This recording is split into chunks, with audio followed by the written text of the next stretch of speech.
You hear this a lot. If you want to get views on YouTube, you need to create a good thumbnail and a high quality video. Well, today I want to prove to you why that's not the case, and there's actually more to YouTube than just thumbnails and video quality. In fact, I have a video that is gaining traction even though the thumbnail and video quality suck. And I think that there's a secret that not many YouTubers want to share, because if they were to share it, then you might just steal views from them. Or maybe they just want you to sign up to their online course. Who knows? So a few weeks ago, I did a huge experiment with one of my YouTube videos to try and boost my views. As you all know, any successful YouTube channel will tell you that the two most important things for any YouTube video to get views is having a thumbnail with high click-through rate and having contents with high audience retention, meaning viewers are watching your videos a lot longer. And this sort of advice has existed since the beginning of YouTube, but I'm not the type to believe anyone unless I did the test myself. The test is fairly simple. In theory, if I want to increase my click-through rate, I need a very eye-catching thumbnail. If I want high audience retention, I need to do more editing throughout my video. Now, historically, my thumbnails are pretty bland and I know nothing about creativity and colors and contrast. I just create what I feel like, which always turns out to be bad. Likewise, for my content, it has always been talking head videos with little to no editing. I'm just extremely lazy when it comes to video editing and I hate it. And so with me having no creativity at all and hating video editing, hypothetically, any graphic artist or video editor out there should be able to do a much better job than me. Here's the plan. I will hire a graphic artist to work on my thumbnail, and I will hire a video editor to edit one of my videos. So I head into Fiverr and Upwork, and I started looking for a graphic artist for my thumbnail as well as a video editor. But before I could find a graphic artist, someone reached out to me on Instagram and offered me his service. I took up on that offer and saved myself some time, although the experience with this guy wasn't a very pleasant one. I continue my search for a video editor on Fiverr as well. They're all pretty expensive and I didn't want to overspend for this, so I finally settled for someone who seems to have experience in editing talking head videos. The whole point here is to have both of them surprise me with their creativity, so I only gave them the title of my video and the raw video with no editing. And so my search ends, I gave them the materials they need, and off they go to produce a miracle. However, on the side, I also produced a video of my own which I will use as comparison. I worked on the thumbnail myself and I also worked on the video editing as much as I can, at least up till the point where I want to give up. Then I released the first video which is completed by people I hired, and a week later I released my own video which is completed 100% by myself. And guess what?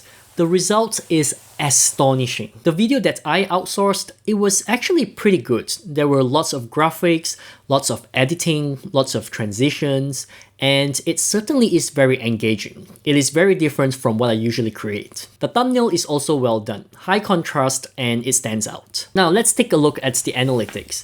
This video here has an average click-through rate of just 5.3%, with the highest click-through rate being 9.3%. I only included the first 7 days since the video uploaded so that I can do a fair comparison. Now let's take a look at the average percentage viewed. It is about 38%, which I think is a lot lower than I thought for so much editing. So in conclusion, the outsourced video gains an average of 5.2% click-through rate and 38% average percentage viewed. It is definitely not enough to trigger anything on the YouTube algorithm, and the total views I got from it was also not what I wanted. Then I released my video, the one where I created my own thumbnail and edited by myself. I launched that a week later and this is what happened. The video gained an average click-through rate of 6.4%, with the highest click-through rate being 11.9%.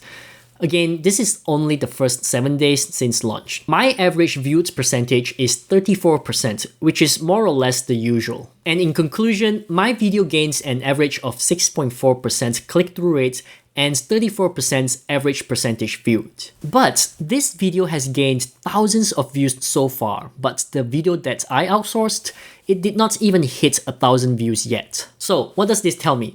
Well, my thumbnail creation and video editing skills aren't so bad after all. But truth be told, there is one very important point I learned from this experiment, and make sure you take notes on this one. When it comes to creating content on YouTube, there are 4 important T's that you need to remember: thumbnail, title, topic, and timing. Out of all the T's I mentioned, the least important one is your thumbnail. I mean, it is important, but it is just less important compared to the other 3. Because from the test I did, I find that the main thing that really hooks and pulls viewers into watching your content is your topic, your title, and your timing. For the outsourced video, I gave them an evergreen title. The video is pretty much about how to be a content creator. For my video, it was more around news and trends and something that is current. The video title style is also very different. One is more focused on providing information, but the other is aimed towards triggering emotion. I believe that the thumbnail is responsible for capturing the viewer's attention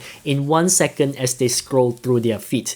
But it is the title that really makes the viewers click. This also explains why titles are often created as clickbaity, not because they want to, but because a strong title triggers emotion or it creates curiosity. The other variable here that I can think of is timing, and this seems to play a very important role in getting you views. Here, let me show you why. The video that I made myself, I would say is the best type of content in terms of views. It started off really slow at the start and I thought it was the end of it. But about 2 weeks after the video was launched, it started to gain momentum and got picked up by the YouTube algorithm. And this has nothing to do with a good thumbnail or a good video editing done by experts.